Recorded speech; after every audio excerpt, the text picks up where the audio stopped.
नमस्कार दोस्तों, स्वागत है आपका ब्रीफली पर। दोस्तों, आज के इस वीडियो में हम अपने जनरल साइंस के टॉप 500 क्वेश्चन की जो सीरीज है उसे आगे बढ़ाएंगे। दोस्तों, एक वीडियो पहले ही आ चुका है जिसमें लगभग 50 प्रश्न हैं, तो आप उसे हमारे प्लेलिस्ट से ज़रूर एक्सेस करें और चैनल पर नए हैं तो चैनल को सब्सक्राइब करें, लाइक करें और वीडियो को शेयर करें। दोस्तों, शुरू करते हैं आज का वीडियो। दोस्तों, हमारा पहला प्रश्न है, पेपेवर सोमनीफेरम प्लांट के किस हिस्से से जो है हमें ओपियम मिलता है? हमारे ऑप्शंस है स्टेम से, लीव्स से, पॉपी से या स्टेम जॉइंट से। दोस्तों, इसका जो करेक्ट आंसर है वो है ऑप्शन सी, पॉपी से। पॉपी से जो है वो हमें ओपियम मिलता है। दोस्तों, हमारा अगला प्रश्न है, अल्कली मेटल्स को एक अच्छा रिड्यूसिंग एजेंट माना जाता है, इसका मतलब क्या होता है? वो इलेक्ट्रॉन्स को ईजिली कैप्चर कर पाते हैं, वो जो है कमरे के तापमान पर स्टेबल स्थिर होते हैं, वो जो है इलेक्ट्रॉन्स को आसानी से लूज़ करते हैं, या वो जो है वो डाइल्यूट एसिड्स के साथ जो है क्रिया नहीं करते, काम नहीं करते हैं। दोस्तों, इसका जो करेक्ट आंसर है वो है ऑप्शन सी, वो जो है इलेक्ट्रॉन्स को ईजिली लूज़ करते हैं। हमारा अगला प्रश्न है, दोस्तों, एटम के आउटर मोस्ट सेल से एक इलेक्ट्रॉन को हटाने के लिए जिस एनर्जी की ज़रूरत होती है उसे क्या कहते हैं? Electron affinity, reducing potential, ionization potential या सेल पोटेंशियल। दोस्तों, इसका जो करेक्ट आंसर है वो है ऑप्शन सी, आयोनाइजेशन पोटेंशियल।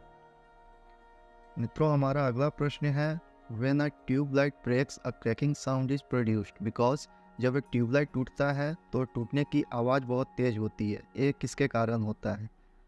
दोस्तों, हमारे जो ऑप्शंस है वो है कि ट्यूबलाइट के अंदर का जो प्रेशर होता है वो एटमॉस्फेरिक वातावरण के प्रेशर से जो है वो कम होता है, या इसका जस्ट अपोजिट कि प्रेशर जो है वो एटमॉस्फेरिक प्रेशर से जो है वो ज़्यादा होता है, या तो ट्यूबलाइट के अंदर जो है रिएक्टिव गैसेस भरे होते हैं, या फिर जो है ट्यूबलाइट के अंदर मरकरी वेपर भरा होता है। दोस्तों, इसका जो करेक्ट आंसर है वो है ऑप्शन ए, जो प्रेशर होता है वो एटमॉस्फेरिक प्रेशर से कम होता है, जिसकी वजह से ट्यूबलाइट के टूटने पर जो है बहुत तेज़ आवाज़ होती है। चलते हैं अपने अगले प्रश्न की ओर।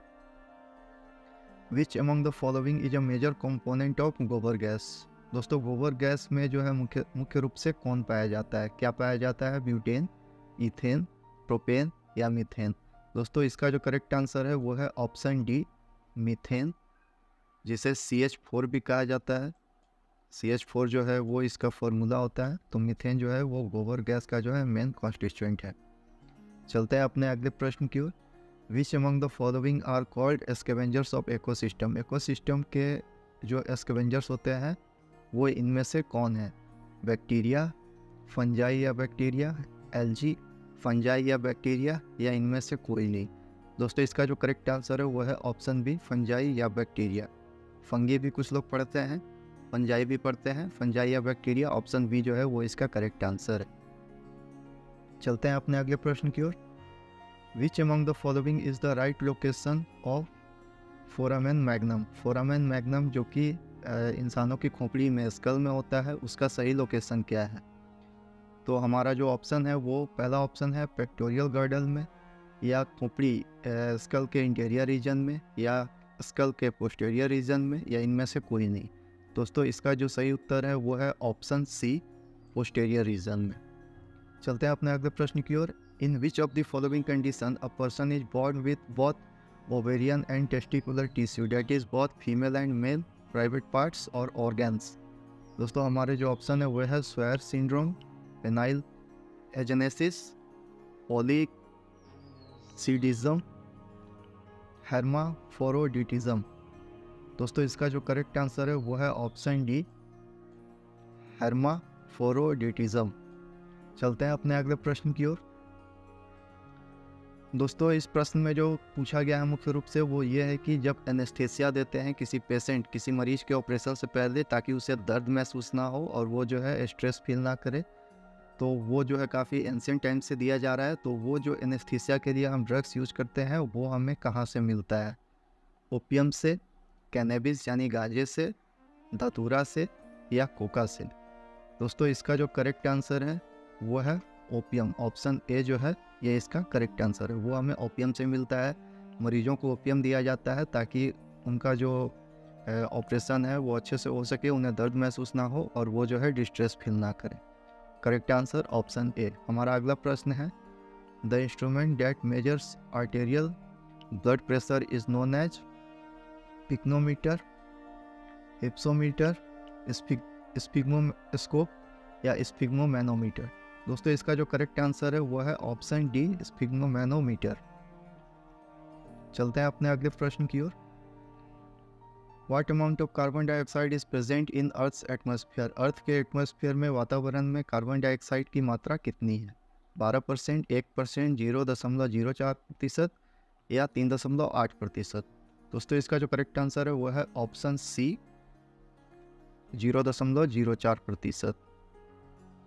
दोस्तों 79% जो है वो लगभग नाइट्रोजन होता है, 21% के लगभग जो है वो ऑक्सीजन होता है और बाकी के जो है सारे गैसेस मिक्स्ड होते हैं, जिसमें कि हीलियम, आर्गन जैसे गैसेस होते हैं।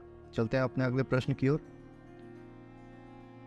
दोस्तों माफ़ी चाहूँगा, ये जो है नाइट्रोजन की मात्रा जो है ये 78% होता है और बाकी के 1% में जो है कार्बन डाइऑक्साइड, हीलियम, आर्गन जैसे गैसेस होते हैं। चलते हैं अपने अगले प्रश्न की ओर। Which 2 elements were discovered by madam Curie? Madam Curie एक न्यूक्लियर साइंटिस्ट थी और उन्होंने निम्नलिखित में से कौन से 2 एलिमेंट्स का जो है खोज किया था? Polonium and radium, radium and strontium, strontium and radon, radon and polonium.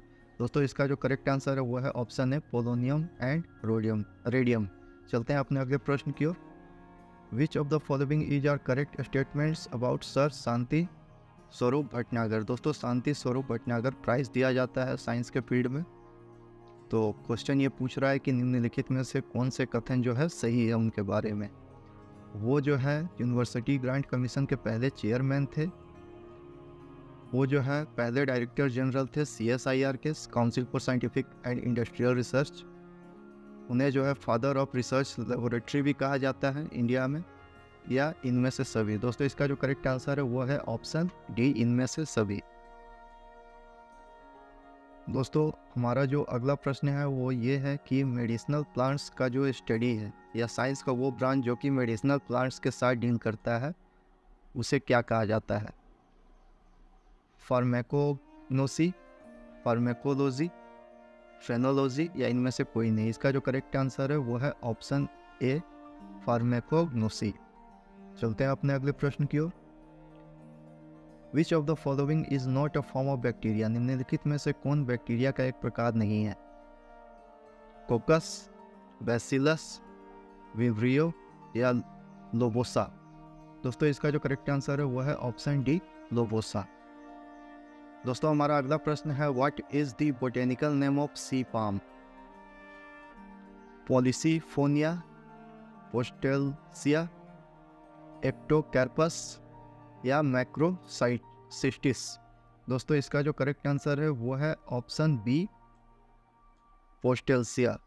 चलते हैं अपने अगले प्रश्न की ओर। Which of the following also play a role in protecting plants against bacterial and fungal infections?